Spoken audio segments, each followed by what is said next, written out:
Hello there! Before we start this episode, I just wanted to say that you should go and subscribe to this channel, and also, if you are already subscribed, or if you're a new subscriber, before 2016 starts, you can go to this video and leave a comment, and you can enter a giveaway for some art, a Steam gift card, and other things as well. So make sure you do that, and you will enjoy this video. I don't know why I'm talking like this, but I started with it, so I'm going to end with it. Good day.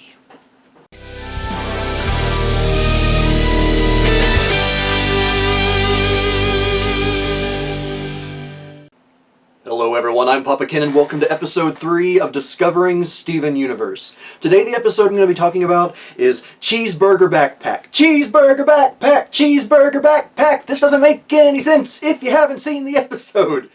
But yeah, let's get started with my favorite parts of this episode, and there were actually a surprising number of them, at least more than I expected, honestly, from an 11-minute long episode. Let's get started with my first favorite part, which is the Postman, and I don't know if they have named him in this episode or not. I didn't catch anything in the closed captions, and I don't really think they mentioned the characters in the end credits specifically, but he's just adorable. I thought, like, you know, he's just introduced at the very beginning, and the way that he interacts with Steven is just absolutely adorable. I can only assume that him and Steven have a pre-existing relationship of some sort, along the lines of he's probably been their postman for a long time. I'm assuming that mostly because of how just comfortable the conversation is between him and Steven, and just completely open to, you know, Steven talking about the gyms. Of course, for all I know, that may just be commonplace in the area they live now. I don't know.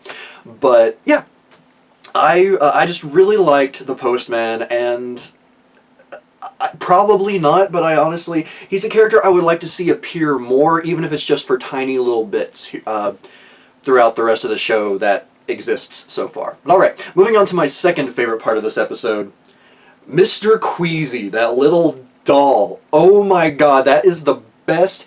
And I mean, there's a lot of good things about this episode, but Mr. Queasy is by far the funniest part. Like, anytime that little doll was talking, I was cracking up. Kid, what are you doing to me? Kid, you're killing me here. Don't shake me. I didn't imitate that accent very well, but that's besides the point. It is hilarious, and I love Mr. Queasy. I also kind of like the fact of how they try to use him at the very end and then fail.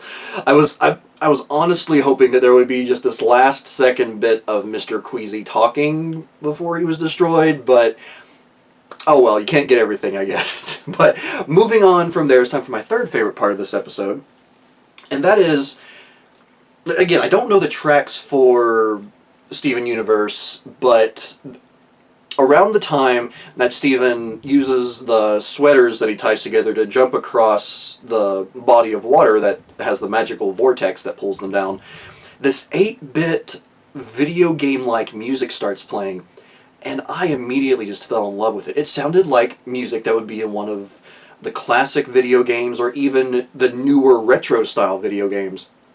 And I just absolutely loved it.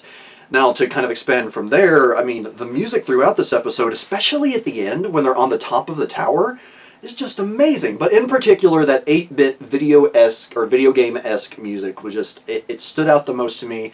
Absolutely loved it. I need to get the soundtrack for this show, I think. Probably. Should probably wait until I get caught up, though. Alright, my fourth favorite part of this episode is the fact that the gyms openly accept Steven's help. Now, Pearl is reluctant at first, but even she comes around at the end to where she's chanting Cheeseburger Backpack, Cheeseburger Backpack, at, you know, as the episode goes on. I absolutely love that. I love the fact that even though, you know, he can't use his gym, he hasn't been able to use his gym as far as I know, other than that one time it produced a shield in the first episode. Yeah, I think that's right. But they still openly accept his help, because he wants to be part of the team so very badly. So I really like the fact that they did that. They accepted him and they gave him a chance. Again, even though it was a bit reluctantly at first. Which actually brings me to my fifth and final favorite part of this episode, is that even when his ideas or the things he packed into the backpack don't pan out, like the raft, which seemed like, just a practical solution. It didn't work until the end, but still, it's like at the time, it didn't pan out. But besides that, besides it not working out, they were still supportive of him. They didn't make fun of him. Or, well, Amethyst didn't make fun of him any more than she usually does, which that's just part of their relationship, obviously.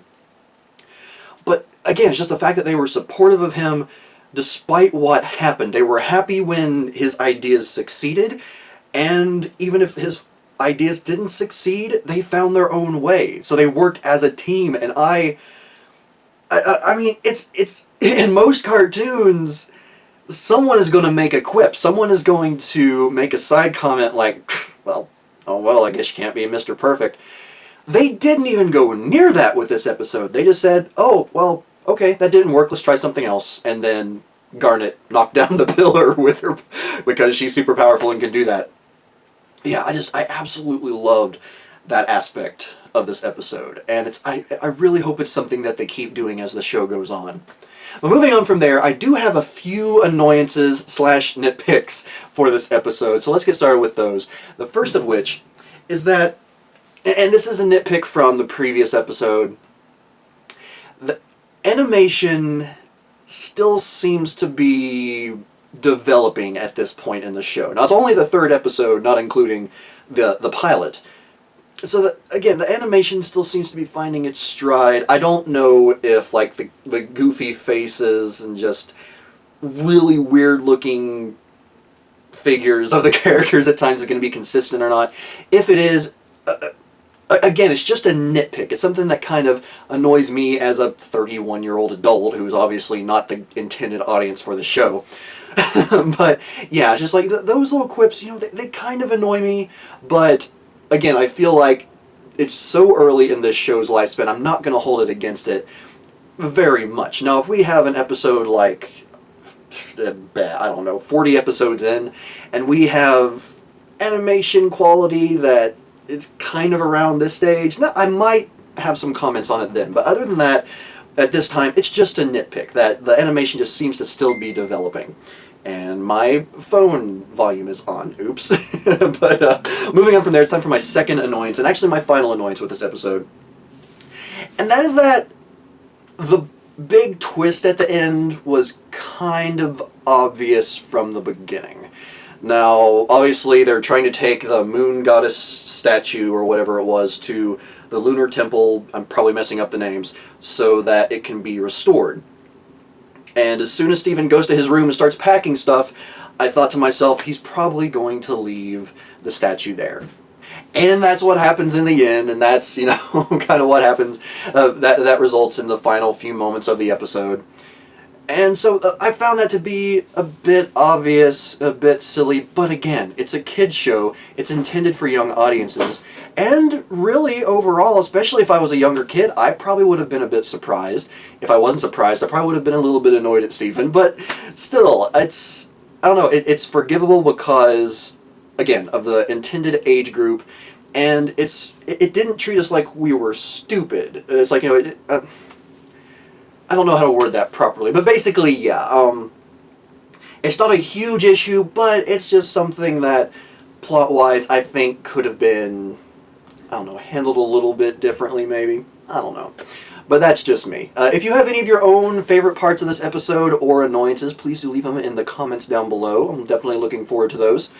Now moving on from there, obviously, I'm still working out the categories of the show here, trying to get things solidified. No tracks, since I don't know the soundtrack, and the episodes are so short, it's really kind of hard to do that. But as far as a quote of the episode goes, the one line that stood out the most to me, okay, there's two lines, obviously. Cheeseburger backpack, cheeseburger backpack. I didn't actually write that one down, but that's obviously the most prominent quote I'm sure you could get from this episode.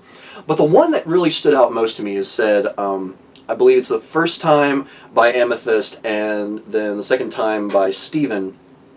just before the raft reappears to save them so they don't have to just try and swim back home. But it's, they can't all be winners. And that goes along with my final favorite part of this episode in that, again, he had good ideas and it helped out the gems a lot, but at the same time, some of the ideas didn't pan out. And they didn't make fun of him for that. And I just absolutely love that aspect. And again, it's like this quote is an extension of that in a way. So yeah, that is my quote of the episode. They can't all be winners. Which kind of goes along with the previous episode, which was, if every pork chop were perfect, we wouldn't have hot dogs. So, yeah, I wonder if that'll end up being a theme with this show. I don't know yet. But okay, moving on from there. Oh, well, if you have any other quotes from the episode or any particular one-liners maybe that you liked, leave them down below. Those are the two that stick out most to me, at least. But moving on from there, I do have a theory of sorts for this episode. And it's that... it's based off the fact that I feel like this episode was sort of a standalone.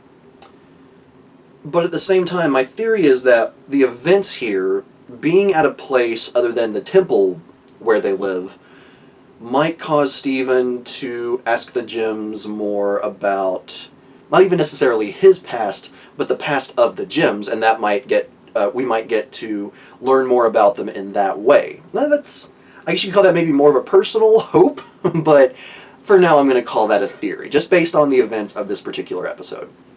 Now, as for my overall thoughts, I really liked it. Now again, I feel like this episode is very much a standalone. It didn't really seem to have, at least at first glance, much connection with any of the other episodes so far. Rose Quartz wasn't brought up. Steven's dad wasn't brought up. Really the only connection between any of the episodes and this one were Amethyst, Garnet, Pearl, and Steven. So, yeah, other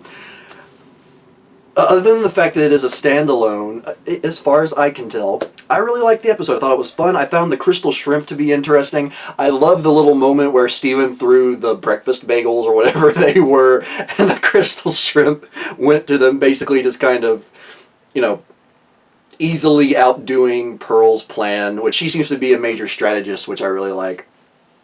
But, yeah, just overall, I really liked this episode. It was cute, it was fun, and it was enjoyable. Its connection to other episodes, I don't see yet. Maybe it'll be connected to episodes that will be upcoming. It's hard to say, especially if they go with the idea that this might inspire Steven to ask the other crystal gem, or to ask the crystal gems about the past of the crystals, the gems, whatever you want to, whatever they're called. But alright, everyone, that's all I have to say about this episode. Any other things you might want to say, again, please leave them in the comments down below. Let me know what you thought about this episode. The next time I will be talking about Together Breakfast, which is, I mean, all the names for these episodes have been kind of interesting so far. I'm not sure exactly what to get from that title. It's like, you know, from Cheeseburger Backpack, you can assume that there's going to be a backpack that's a cheeseburger. So Together Breakfast, there's going to be breakfast? I don't know. It's hard to say at this point with the show, but again, I hope you all enjoyed this little review. I hope you're looking forward to the next one, and until then, everyone, I'm Papa Kenn, and I'll see you next time.